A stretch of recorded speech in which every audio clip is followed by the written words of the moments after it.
السلام عليكم ورحمة الله وبركاته. طيب جماعة، اللايك والاشتراك ونشر المقطع.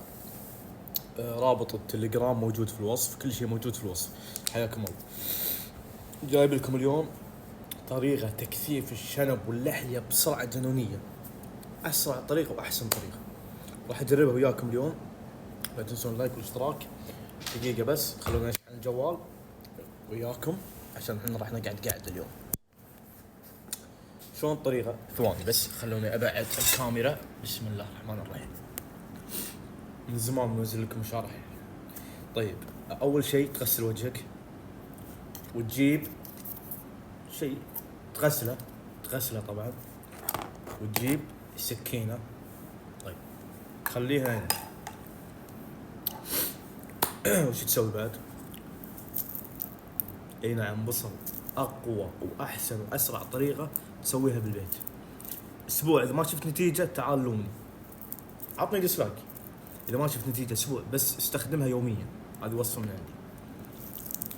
دقيقة بس خلونا نشيل القشر الموجود.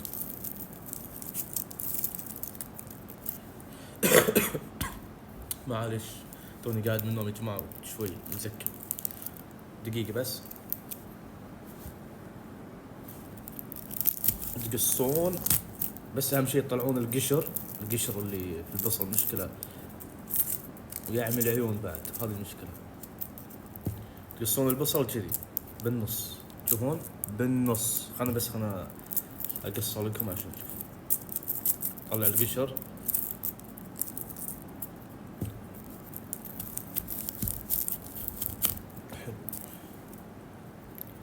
شوفوا الحين قصيناه صح؟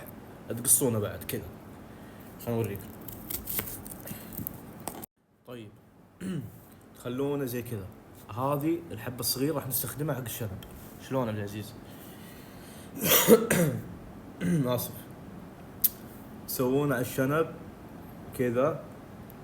هذا شو اسمه البصل، سوونا على الشنب ها كذا كذا كذا كذا. حي صدقوني يا جماعة، يعني أقسم بالله راح تشوفون نتيجة. تكثيف طلع الشنب بصراحة. تسوونه حلو، تحطون الشنب كذا كذا كذا، واللحية كذا تفركونها حيل زين. طيب وهذه القطعة الثانية شلون؟ أبى أعلمكم الطريقة. أنا بشرح لكم عشان تفهمون عدل، وأتمنى ما حد يقصر وياي باللايك والاشتراك. أتمنى إذا جاكم إعلان تابعوا كامل بعد، افيدوني مثل ما أفيدكم. حلو. الحين قصينا الحبة الثانية، نستخدمها على اللحية، على الزلف بعد، البنات، حق الحواجب، حق الشعر.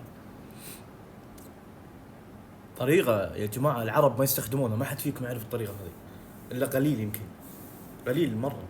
عيوني أنا من البصل. أنصحكم اسمعوا كلام أخوكم. اللي ما عنده فلوس يشتري الهيل جرو زين، يستخدم البصل.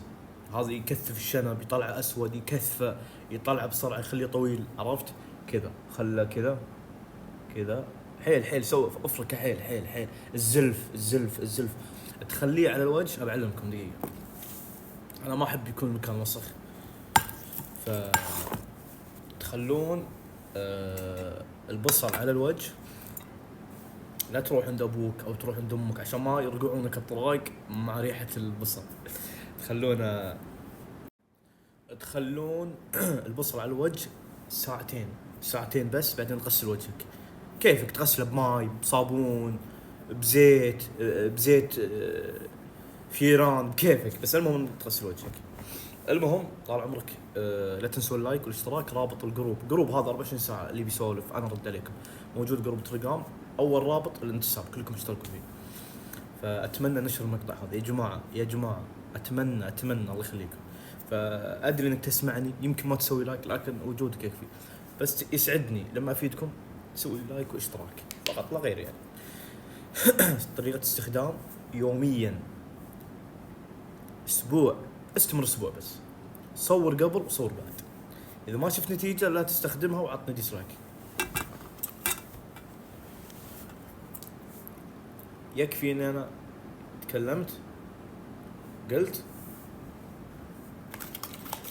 عرفت كيف؟ فالبصل، ليش ما قلت ثوم؟ ليش انا ما قلت ثوم؟ الحين بشرح لكم. دقيقة بس، خلنا ناخذ هذا.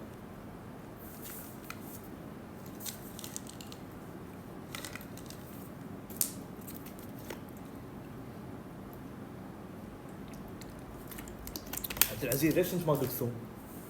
انا ما قلت ثوم يا جماعة لان الثوم نتيجته بطيئة جدا. انا من الناس اللي استخدمته. الثوم نتيجته بطيئة جدا جدا. فأنصحكم تستخدمون البصل. إذا موجود عندكم دير مارولر أو حبوب البيوتين تستخدموه مع البصل لأسرع نتيجة يعني. البصل طريقة قوية يا جماعة، أنا أنصحكم فيها. أنا بيكم تستفيدون. الحين أقدر ما أنزل